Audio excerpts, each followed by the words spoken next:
কাঁচা আমের সিজনটা প্রায় শেষ হতে চললো। আর কয়েকদিনের মধ্যেই বাজারে পাকা আম ওঠা শুরু হবে। এইবারের আমের সিজনে আমি চেষ্টা করেছি আমার বাসার সবার পছন্দের আচারগুলো বানিয়ে নেওয়ার। যদিও আমি আচার বানানো তেমন এক্সপার্ট না, তারপরেও এবার চেষ্টা করেছি। আর এই আচারটা আমি বানিয়েছি টক ঝাল মিষ্টি স্বাদ। তো চলেন আর বেশি দেরি না করে মূল রেসিপিটিতে যাওয়া যাক।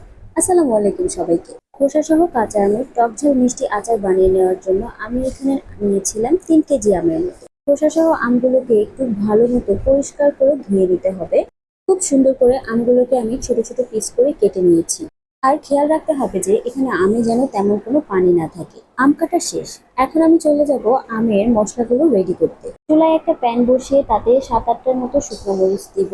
দিয়ে দিব 1.5 টেবিল চামচের মতো পাঁচফোড়ন, 2 টেবিল চামচের মতো দানাদার সরিষা, 1 টেবিল চামচ জিরা, 1 টেবিল চামচ দানাদার ধনিয়া। এরপর খুব সাবধানতার সাথে মশলাগুলোকে তেলে নিব। আর টালা মশলাগুলোর থেকে একটা সুন্দর অ্যারোমা বের হবে। মশলাগুলোকে ঠান্ডা করে ব্লেন্ডারের জারে নিয়ে পাউডার বানিয়ে নিব।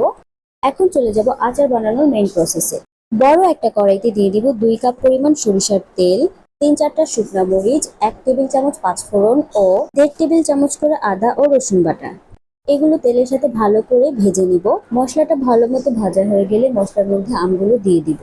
আমগুলো মশলার সাথে ভালো মতো মিক্স হয়ে যখন একটু নরম হয়ে আসবে তখন এতে দিয়ে দিব 1 কাপ পরিমাণ চিনি। এই আচারটা বানানোর সময় আপনি আপনার ইচ্ছা মতো ঝাল এবং মিষ্টি বাড়িয়ে কমিয়ে নিতে পারেন। চিনি থেকে অনেকটা পরিমাণে পানি বের হয়ে আসবে আর এই পানিটাকে শুকিয়ে নিতে হবে। এরপর গুঁড়ো করে রাখা মশলাগুলোকে আমের মধ্যে দিয়ে দিব। এরপর এখানে দিয়ে দিব 1/2 চা চামচ হলুদের গুঁড়া, যাতে করে আচারে সুন্দর একটা কালার চলে আসে।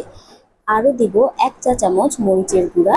সব মশলা দেয়া হয়ে গেলে এবার মশলাগুলোকে আচারের সাথে ভালো করে মিশিয়ে নিব। চুলার জালটা মিডিয়াম টু লো ফ্লেমে রেখে ভালো করে এই আচারের সাথে মশলাগুলোকে মিশিয়ে নিতে হবে। মশলাগুলো দিয়ে আমি আরো 20 মিনিটের মতো আচার জাল করে নিয়েছি। এখন আমি এখানে দিয়ে দিব 1/4 কাপ সাদা সিরকা, যাতে করে আচারটা অনেক দিন পর্যন্ত ভালো থাকে।